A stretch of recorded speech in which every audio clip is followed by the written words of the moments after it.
Olá, sejam bem-vindos mais uma vez para darmos continuidade ao nosso estudo do livro do Gênesis. Hoje entraremos e estudaremos o capítulo 22, versículos de 1 a 24 do livro do Gênesis. Então, convido você a pegar a sua Bíblia, abrir a sua Bíblia no capítulo 22 de Gênesis, para iniciarmos o nosso estudo com a leitura como fazemos de costume. Mais uma vez, se você ainda não se inscreveu, se inscreva no canal, divulgue para outras pessoas esse estudo que estamos fazendo da Bíblia e também deixe o seu joinha no final do estudo, como sinal de compartilhamento. E sempre que tiver um vídeo novo, você terá acesso logo que for postado o próximo vídeo, o próximo estudo, ok? Então, muito obrigado a você que tem acompanhado, que aderiu, você que se inscreveu e está estudando. Espero que estejam gostando, espero que esteja uma linguagem simples, para que vocês possam entender o conteúdo da Sagrada Escritura. Muitas vezes, uma linguagem muito elevada, muito complicada, atrapalha o nosso entendimento. E quando nós fazemos uma linguagem simples, nós conseguimos compreender o texto e a mensagem do texto. Não é mesmo? Muito bem. Se você já abriu a sua Bíblia, então vamos lá. Vamos iniciar o estudo deste capítulo 22, que vai falar hoje sobre o sacrifício de Isaac. Uma história muito interessante e com uma mensagem sempre, com uma mensagem por detrás do texto. Vamos iniciar então a leitura, capítulo 22 de Gênesis. Vamos ler calmamente, tranquilo, porque são 24 versículos no capítulo 22. Então vamos ler calmamente, tá certo? Depois disso, Deus provou Abraão e disse: Abraão, eis-me aqui, respondeu ele. Deus disse: toma teu filho, teu único filho, a quem tanto amas, Isaque, e vai à terra de Moriá, onde tu o oferecerás em holocausto sobre um dos montes que eu te indicar. No dia seguinte, pela manhã, Abraão selou o seu jumento, tomou 2 servos e Isaque, seu filho, e tendo cortado a lenha para o holocausto, partiu para o lugar que Deus lhe tinha indicado. Ao terceiro dia, levantando os olhos, viu o lugar de longe. Ficai aqui com o jumento, disse eles aos servos. Eu e o menino vamos até lá mais adiante para adorar, e depois voltaremos a vós. Abraão tomou a lenha do holocausto e a pôs aos ombros de seu filho Isaque, levando ele mesmo nas mãos o fogo e a faca. E enquanto os dois iam caminhando juntos, Isaque disse ao seu pai: meu pai, que há, meu filho? Isaque continuou: temos aqui o fogo e a lenha, mas onde está a ovelha para o holocausto? Deus respondeu-lhe Abraão: providenciará ele mesmo uma ovelha para o holocausto, meu filho. E ambos, juntos, continuaram o seu caminho. Quando chegaram ao lugar indicado por Deus, Abraão edificou um altar, colocou nele a lenha e amarrou Isaque seu filho, e o pôs sobre o altar em cima da lenha. Depois, estendendo a mão, tomou a faca para imolar o seu filho. O anjo do Senhor, porém, gritou-lhe do céu: Abraão, Abraão, eis-me aqui. Não estendas a tua mão contra o menino, e não lhes faças nada. Agora sei que temes a Deus, pois não me recusaste teu próprio filho, teu filho único. Abraão, levantando os olhos, viu atrás dele um cordeiro preso pelos chifres, entre os espinheiros, e tomando-o, ofereceu-o em holocausto em lugar de seu filho. Abraão chamou a este lugar: O Senhor proverá, de onde se diz até o dia de hoje, sobre o monte de o Senhor proverá. Pela segunda vez chamou o anjo do Senhor a Abraão do céu e disse: Juro por mim mesmo, diz o Senhor, pois que fizeste isto e não me recusaste teu filho único, eu te abençoarei. Multiplicarei a tua posteridade como as estrelas do céu e como a areia na praia do mar.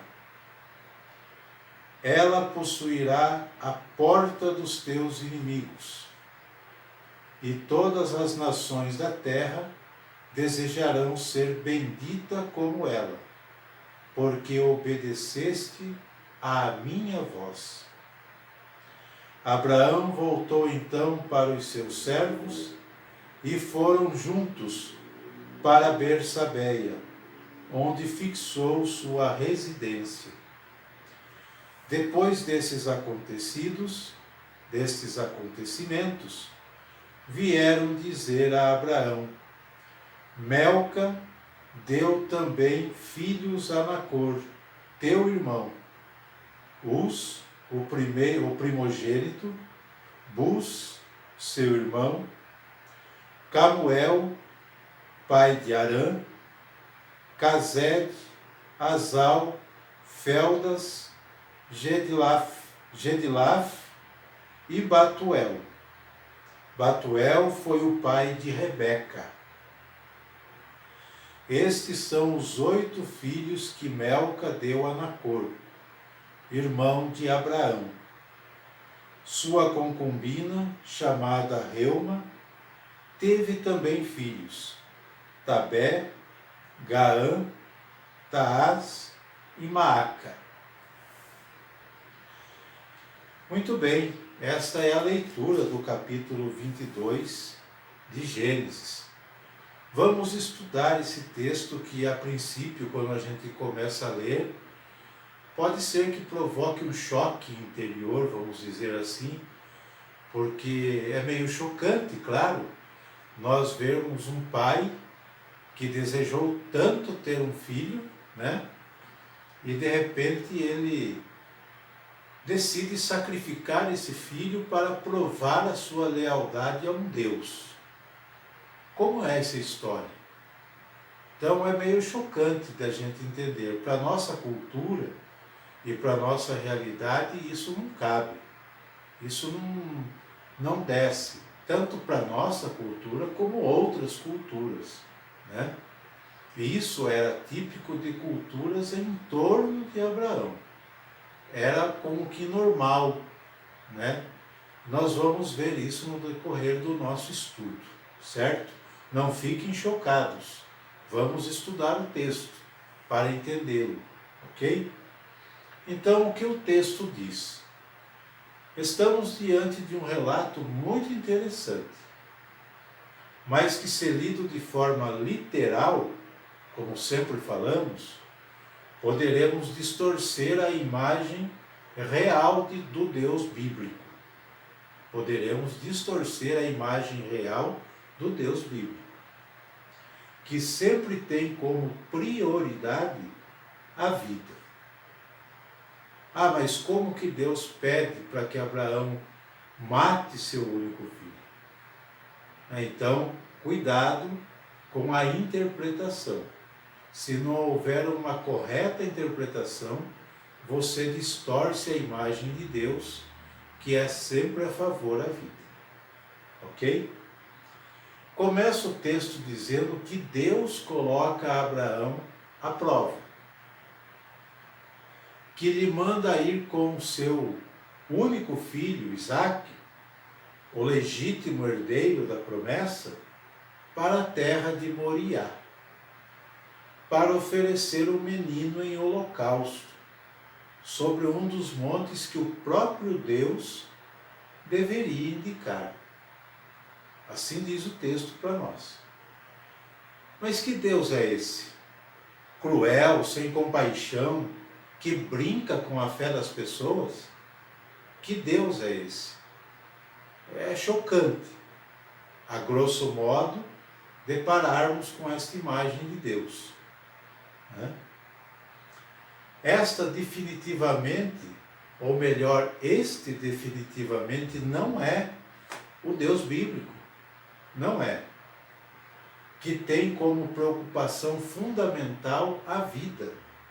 É cheio de amor, de misericórdia e justiça. O Deus verdadeiro é esse. É cheio de amor, tem como preocupação fundamental a vida, é misericordioso e vive a justiça. Então esse Deus de cima é um horror. A imagem deste Deus, a grosso modo olhando, é terrível. Tá? Pois bem, como disse, se lermos o texto de forma literal, incorremos o risco de distorcer desta maneira a imagem do Deus único e chegar ao ponto de dizer que Deus quis assim. Quando não compreendemos e quando não estudamos, tudo o que falamos, às vezes até o que é errado, dizemos, Deus quis assim. Colocamos tudo na conta de Deus, certo? Mas não pode ser assim. Abraão é totalmente obediente a Deus e, sem questionar, toma o menino, os materiais para o sacrifício, alguns servos e parte logo cedo, de tão obediente que ele era. É uma obediência cega, é uma obediência que não questiona, porque é Deus. Deus pediu, eu vou fazer. Mas aí cabe um discernimento. Nós vamos ver ao longo desse estudo, né? Abraão quase comete o pior dos crimes. Diz o texto que quando ele empunha sua faca para matar seu filho único, um anjo em nome de Deus o intercepta, dizendo para não tocar no menino.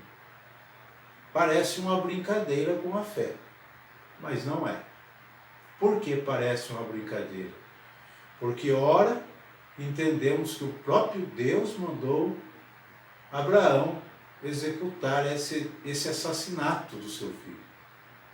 Depois que está ali, com certeza agoniado, temente a Deus, mas triste no seu coração por matar o próprio filho, ou tristeza é uma palavra que a gente acha no momento, porque deve ser uma dor terrível, é claro que é, sacrificar o seu próprio filho, e depois manda parar. Mas que brincadeira é essa? É uma brincadeira que Deus está fazendo com Abraão? É mais uma vez a pergunta, que Deus é esse? Cuidado para não interpretar mal a imagem de Deus, tá? É uma pergunta que todos nós, lendo o texto literalmente, vamos nos fazer. Ok? Muito bem.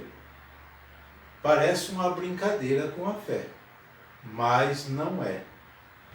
É importante saber que o ambiente religioso em que está em torno de Abraão realizavam com frequência sacrifícios humanos. E daí a tentação de Abraão a fazer outro tanto. Tentação na qual caiu certamente, muitas vezes, o próprio povo de Israel. Não só Abraão. O texto aqui vai além. Ele não fala só de Abraão. Falando de Abraão, ele fala do povo de Israel, dos seus descendentes. E isso você pode conferir no segundo livro dos Reis, capítulo 3, 27, capítulo 16, versículo 3 e capítulo 17, versículo 17, do segundo livro dos Reis. Israel também caiu muitas vezes nesta tentação de sacrifícios humanos, o que sempre foi abominável e reprovadíssimo pelo Deus da vida. Então o texto é para corrigir um erro, certo? Aqui podemos notar a evolução da consciência religiosa de Abraão e do povo eleito, do povo de Israel.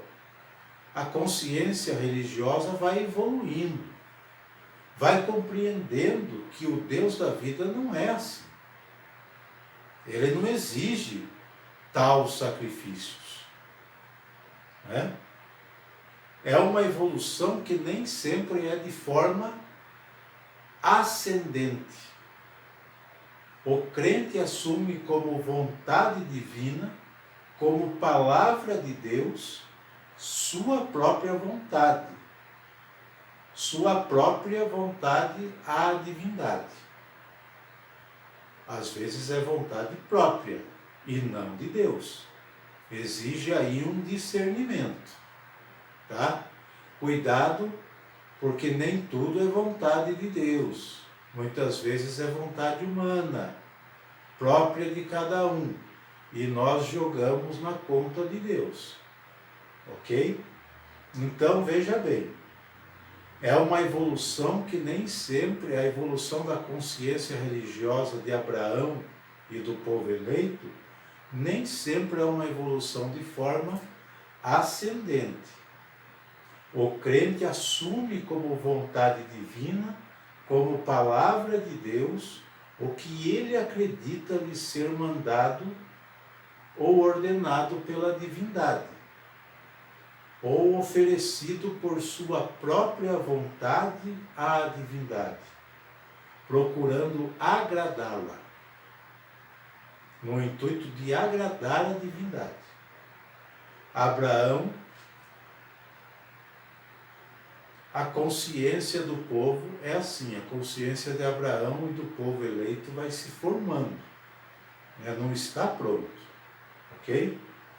Esta consciência religiosa de Abraão é definitivamente da consciência do povo definitivamente da consciência do povo vai evoluindo para um conhecimento de fé em uma divindade radicalmente distinta das que eram adoradas no contexto geográfico dos antepassados de Israel.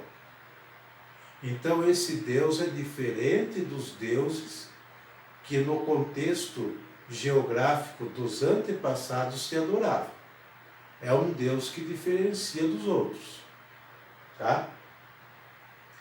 Não é nada benéfico para a nossa fé ter uma imagem tão ruim de Deus, porque não corresponde ao autêntico Deus, certo? Deus não tenta ninguém, jamais Deus tenta alguém. Tentação é coisa do outro. não de Deus, tá? Deus não tenta ninguém, não submete ninguém à tentação. O que existe aqui é a tentação a Deus por parte do ser humano. O ser humano, volta e meia, está tentando Deus. E não Deus tentando o ser humano, porque não é dele, não é perfil dele. Mas a tentação a Deus muitas vezes acontece por parte do ser humano. Esse é o caso de Abraão e muitas vezes o nosso. Como ficou claro, Abraão vive em um contexto religioso à sua volta, no qual, ao oferecer seu filho a Deus, também recebia uma descendência numerosa e um território. Pensamento de uma época. Pensamento de um contexto religioso da época, que era em torno de Abraão. Sacrificando seu filho único, também se receberia terras, territórios e descendência numerosa. Era a crença da época. Mas Deus lhe aparece como alguém a quem não importam os sacrifícios, nem mesmo os sacrifícios de animais. E sim, a vida é que importa a Deus, e o compromisso com ela. Certo? Nos versículos de 20 a 24, nós temos uma breve genealogia que aparece fora de lugar, por não ter nenhuma ligação com o resto do capítulo. Mas é uma inserção feita posteriormente neste texto para preparar o relato do matrimônio de Isaque com Rebeca, filha de Batuel, filho de Nacor.